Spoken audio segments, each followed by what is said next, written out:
जय गुरु जी संगत जी, जय गुरु जी, शुक्राना गुरु जी। ओम नमः शिवाय, शिव जी सदा सहाय। ओम नमः शिवाय, गुरु जी सदा सहाय। संगत जी, मनुष्य का चित्त एक झील की भांति होता है जिसमें लहरों की उथल पुथल चलती ही रहती है। संगत जी, जब झील में बहुत ज्यादा लहरें उथल पुथल करती हैं तो कभी भी चंद्र का प्रतिबिंब साफ साफ दिखाई नहीं देता है। इसलिए संगत जी, समस्या जितनी बड़ी होती है उतनी ही बड़ी मानसिक शांति की आवश्यकता पड़ती है ताकि उसका समाधान निकाला जा सके। संगत जी, वो कहते हैं ना, धीरे धीरे रे मना, धीरे सब कुछ होए, माली सींचे सो घड़ा, ऋतु आए फल होए। संगत जी, जो भी कुछ होना होता है वो समय पे होता है, इसलिए हमको संयम अवश्य रखना चाहिए, क्योंकि हमारी जल्दबाजी की वजह से ही हम कई बार होते हुए कार्य में भी अवरोध बन जाते हैं। तो चलिए संगत जी, इसी के साथ आज के सत्संग की शुरुआत करते हैं। संगत जी, आप सभी से अनुरोध है कि सत्संग को अंत तक सुना कीजिए, क्योंकि गुरु जी न जाने आपके कौन से प्रश्न का उत्तर सत्संग के माध्यम से आपको देना चाहते हूँ।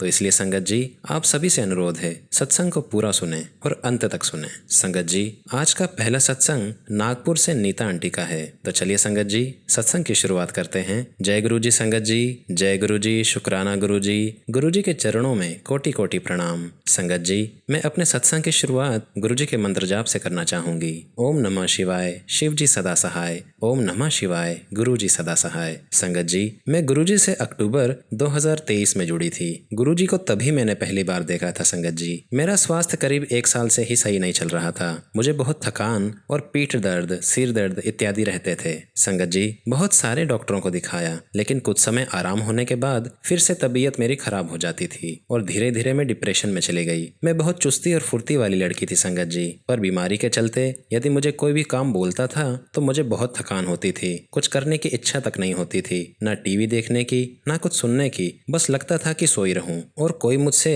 कोई बात ना करे। ऐसा कह सकते हैं कि जैसे मैं एक अलग ही दुनिया में जाती जा रही थी। ऐसा लगता था जैसे मैं किसी भंवर में फंसती जा रही हूँ। मुझे नेगेटिव चीजें ज्यादा दिखाई देती थी संगत जी। यहाँ तक कि टीवी में यदि कोई लड़ाई झगड़े का सीन आता था तो भी मेरा दिल धक धक करने लगता था। संगत जी, गुरु जी का लख लख शुक्राना जो उन्होंने मुझे इस बीमारी से निकाला। संगत जी, मैं गुरु जी का जितना भी शुक्राना करूं कम ही होगा। उन्होंने फिर से मुझे पहले जैसा बना दिया। संगत जी, मैं लगभग 5 महीने के बाद मॉर्निंग वॉक के लिए गई थी। संगत जी, पहले जब भी जाती थी तो थकान के कारण एक जगह बैठ जाया करती थी, पर कल पहली बार मैं स्वस्थ महसूस कर रही थी। संगत जी, मैंने ना तो थकान महसूस की और ना ही उदासी, और प्रसन्नता तो इतनी थी संगत जी कि गुरु जी की महिमा का बखान करते करते समय का पता ही नहीं चला। कल मैं मंदिर गई थी संगत जी, मैंने गुरु जी का बहुत बहुत शुक्राना किया। डिप्रेशन की वजह से मेरे सिर में दर्द होता था और मेरी नसें खिंची खिंची सी महसूस होती थी। मुझे रोशनी बिल्कुल अच्छी नहीं लगती थी संगत जी, तो डॉक्टर ने मुझे माइग्रेन बताया और डिप्रेशन भी। सभी लोग मुझसे कहते थे कि तुझे डिप्रेशन कैसे हो सकता है, क्योंकि संगत जी मैं बहुत फुर्ती वाली लड़की थी। कोई भी काम हो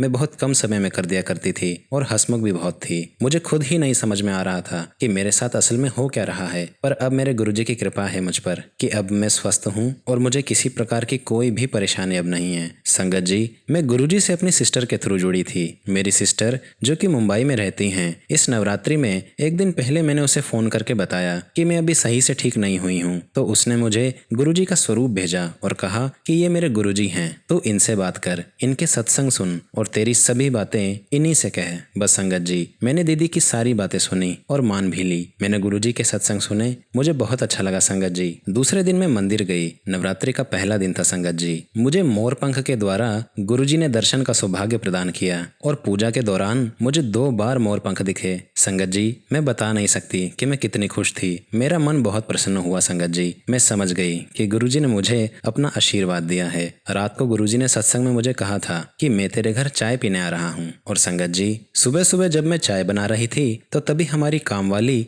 जो कि 10 बजे आया करती थी वह आई और बोली, भाभी आज मैं 10 बजे नहीं 12 बजे आऊंगी। सिर्फ यही बताने आपके यहाँ आई हूँ, क्योंकि मुझे कुछ काम है और अभी मैं जा रही हूँ। संगत जी, मैंने उससे कहा कि चाय बन गई है, अब चाय पी कर ही जाना। वो 7 बजे चाय पीकर चली गई और मैंने किसी और बात पर ध्यान ही नहीं दिया। फिर दिन में मुझे मेरी बहन का फोन आया और उसने मुझे कहा कि मुझे गुरुजी का मैसेज आया है चाय पीने के लिए, और आज सुबह ही 2 सफाई कर्मी पहली बार चाय के लिए मुझसे पैसे मांगने आए थे और मैंने उन्हें 20 रुपए दिए। तभी मुझे भी ध्यान आया कि हाँ, मुझे भी तो गुरुजी का मैसेज आया था और उन्होंने कहा था कि मैं तेरे घर आ रहा हूँ चाय पीने। तब मैं समझ गई संगत जी कि गुरुजी मेरी कामवाली का रूप धारण करके मेरे घर आए थे। संगत जी, फिर कुछ दिन बाद गुरुजी का फिर से मैसेज आया कि मैं तेरे साथ हूँ और मैं तेरे घर आ रहा हूँ। फिर हमारे घर में 5-6 साल पहले एक काम वाली आंटी काम किया करती थी। वो मुझसे मिलने आई क्योंकि हमारा चाय नाश्ता उस वक्त तक हो चुका था संगत जी। वो बात करके बाहर चली गई थी। तभी मेरे अंकल बोले कि इन्हें चाय तो पिलाओ, और वह अंदर आई तो मेरा चाय बनाने का वैसे तो बिल्कुल मन नहीं था संगत जी। तभी मैंने देखा कि हमारे किचन में 2 भटूरे बनाने का आटा रखा हुआ है क्योंकि हमने नाश्ते में छोले भटूरे बनाए थे। फिर मैंने उसे गरम गरम भटूरे और छोले खिलाए। तभी बाहर से मेरे अंकल की आवाज आई कि चाय मुझे भी पीनी है। फिर मैंने चाय बनाई संगत जी और मैंने काम वाली आंटी को भी चाय दी। शाम को जब मैंने गुरुजी का सत्संग सुना तो मुझे याद आया कि आज वह आने वाले थे पर आए नहीं। फिर मेरे मन में ये ख्याल आया कि गुरुजी तो किसी भी रूप में आ सकते हैं, जरूर गुरुजी कामवाली के रूप में ही आए होंगे। और मैंने गुरुजी का बहुत बहुत शुक्राना किया संगत जी। मैं तो इतना ही जानती हूँ कि मैं तो गुरुजी को पाकर धन्य हो गई हूँ। गुरुजी का जितना भी शुक्राना करूँ कम होगा। लख लख शुक्राना गुरुजी, अनंतम अनंतम शुक्राना। संगत जी, मेरा बेटा 6th क्लास में पढ़ता है और उसकी ट्यूशन टीचर अपने कॉलेज जाने के कारण मेरे बेटे को पढ़ाई का टाइम बराबर नहीं दे पा रही थी। वह बोली कि आंटी, मेरा कॉलेज में एडमिशन हो गया है और अब मैं ज्यादा टाइम इसे पढ़ा नहीं पाऊंगी,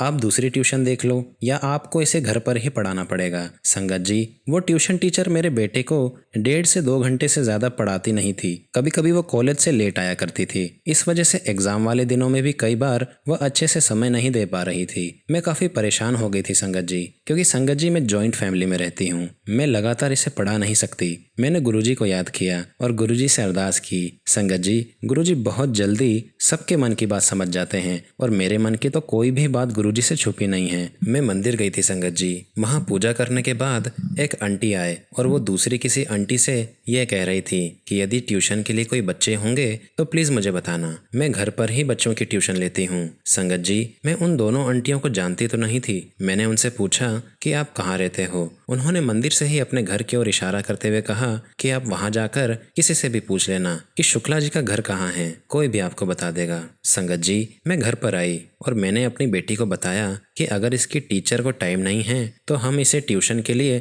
उन आंटी के पास भेज देंगे। और मैंने उन आंटी से कहा कि अभी तो मेरा बेटा ट्यूशन हमारी बगल में ही जाता है, पर यदि कभी मुझे जरूरत पड़ी तो मैं अपने बेटे को आपके पास भेजूंगी। संगत जी, मुझे गुरुजी का मैसेज आया कि पुत्र तू परेशान ना हो, मैं कल तुझे 2 अच्छी खबरें दूंगा। और संगत जी, मैसेज आने के बाद शाम को ही मेरे बेटे की जो पहले ट्यूशन टीचर हुआ करती थी, जो उसे दूसरी कक्षा से पढ़ाया करती थी, वह हमारे घर से बहुत दूर रहती थी और दूर होने के कारण मैंने उसे वहां नहीं भेजकर पास में ही भेजना उचित समझा था। संगत जी, उन्हीं का फोन आया और उसने कहा मैं दिवाली के टाइम पर इंग्लिश स्पीकिंग की क्लास दे रही हूँ। सिर्फ 12 दिन का कैंप है, 8 तारीख से 20 तारीख तक का। अगर आपके आसपास कोई बच्चे हों तो आप जरूर बताना। संगत जी, मैंने टीचर से कहा कि अभी तो इसके एग्जाम चल रहे हैं, 1 तारीख को खत्म होंगे और 12 को दिवाली है। अभी इसका पढ़ाई में मन नहीं लगेगा। दिवाली की छुट्टियों के बाद मैं इसको सोच रही हूँ कि ट्यूशन आपके पास ही भेज दूँ। संगत जी, फिर मैंने उन्हें यह भी बताया कि इसकी ट्यूशन अभी जहाँ ये जाता है वहाँ 1 घंटे से ज्यादा पढ़ाई नहीं हो पाती है।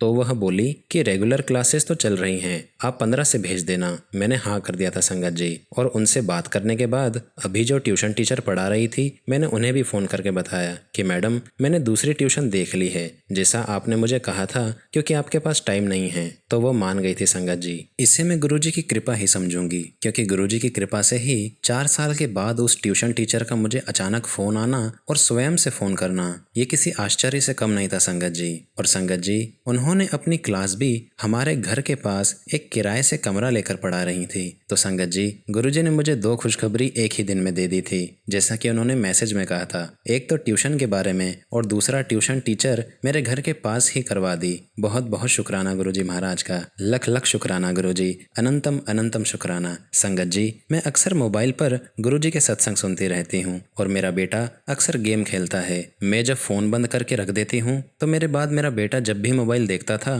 तो उसे गुरुजी के ही दर्शन होते थे। कल एक बहुत बड़ा आश्चर्य हो गया संगत जी। मेरी तो पूरी की पूरी भक्ति गुरुजी के ही प्रति है। संगत जी, कल मैं अपनी बहन से फोन पर गुरुजी की ही बात कर रही थी और तभी मैंने देखा कि ड्राइंग रूम से मेरे बेटा टीवी पर कुछ देख रहा था। तभी मुझे ड्राइंग रूम से आवाज आई, जय गुरुजी, शुक्राना गुरुजी। संगत जी, मैं भागकर ड्राइंग रूम में गई और बेटे से पूछा कि ये आवाज कहाँ से आई। तो वो बोला कि मम्मी, आपके गुरुजी है ना, वो मेरी पिक्चर के बीच में आ गए थे अचानक से। मैंने तो रिमोट भी नहीं छुआ था, पता नहीं कहाँ से आ गए आपके गुरुजी। और उसके बाद टीवी में सर्च भी किया संगत जी, लेकिन गुरुजी दिखाई नहीं दिए। पहली बार वो टीवी में मेरे बेटे को दिखाई दिए थे। तो मैंने अपने बेटे से कहा कि गुरुजी कुछ भी कर सकते हैं, उनकी कृपा और आशीर्वाद से सब कुछ संभव है, ऐसा कुछ भी नहीं है जो असंभव हो, और उन्होंने तुझे ब्लेस कर दिया है। संगत जी, मेरे अंकल बहुत ही गुस्से वाले हैं, वह टीवी भी नहीं देखने देते हैं, अक्सर बंद कर दिया करते थे। और मैं इस बारे में उनसे कुछ भी नहीं कहती हूँ क्योंकि वह किसी भी बाबा या किसी भी गुरु को नहीं मानते हैं। रात को मैंने देखा कि मेरा बेटा अपने पापा का फोन लेकर उनके साथ में बैठकर गुरुजी के सत्संग सुन रहा है और बड़े आराम से उसने कहा कि पापा, मैं यूट्यूब पर इसको डालूंगा। संगत जी, मैं हैरान हो गई थी और अगले दिन मैंने यूट्यूब पर गुरुजी के 2 घंटे सत्संग सुने। और मेरे अंकल घर से ही काम कर रहे थे और बीच में आ जा रहे थे, लेकिन संगत जी, इन्होंने एक भी शब्द नहीं कहा और ना ही मेरी टीवी बंद कराई। बहुत बहुत शुक्राना गुरुजी। संगत जी, गुरुजी मेरे मन की सब बात जानते हैं। मेरे मन में अभी और भी इच्छाएं हैं, अगर वो पूरी हुई तो मैं अपना सत्संग आप लोगों के साथ अवश्य शेयर करूंगी। संगत जी, मैं अपनी वाणी को अब यहीं विराम देती हूँ। सत्संग शेयर करने में मुझसे किसी भी प्रकार की कोई भी त्रुटि हो गई हो तो आप मुझे माफ कीजिएगा और मैं अपने सत्संग का समापन गुरुजी के मंत्र जाप से करूंगी। ओम नमः शिवाय, शिव जी सदा सहाय। ओम नमः शिवाय, गुरुजी सदा सहाय। जय गुरुजी, शुक्राना गुरुजी। संगत जी, इस सत्संग से हमें यही शिक्षा लेनी चाहिए कि हमें किसी भी प्रकार की चिंता नहीं करनी चाहिए। चिंता हमारे मन में एक डाउट पैदा करती है, एक संदेह को जन्म देती है, जिसकी वजह से हमारा विश्वास कमजोर पड़ जाता है। वो कहते हैं ना संगत जी, चिंता ऐसी डाकिनी काट कलेजा खाए, वैद बेचारा क्या करे कहाँ तक दवा लगाए। इसलिए संगत जी, आप किसी भी प्रकार की चिंता मत कीजिए। जब तक गुरुजी पर आपका विश्वास दृढ़ है तो कोई भी चिंता, किसी भी प्रकार की कोई भी परेशानी आपके जीवन में टिक नहीं सकती है। संगत जी, मन में रहने वाली चिंता आपकी बहुत सारी ऊर्जा को नष्ट कर देती है और वो ऊर्जा आप अपने जीवन में सार्थक कार्यों में उपयोग कर सकते हो। तो इसलिए संगत जी, किसी भी प्रकार की चिंता आप मत कीजिए, आप सत्कर्म कीजिए और गुरुजी महाराज पर अपना विश्वास बनाए रखिए। जय गुरुजी, शुक्राना गुरुजी।